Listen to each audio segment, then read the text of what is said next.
तुम बोटी बोटी काट दो मेरी ए जालिमों, इस्लाम को ना छोड़ूंगा सुन लो ए जालिमों।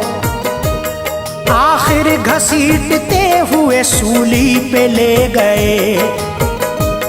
और फिर खुबैब से वो लई कहने यूं लगे, कोई तमन्ना हो तेरी तो हमसे दे बता,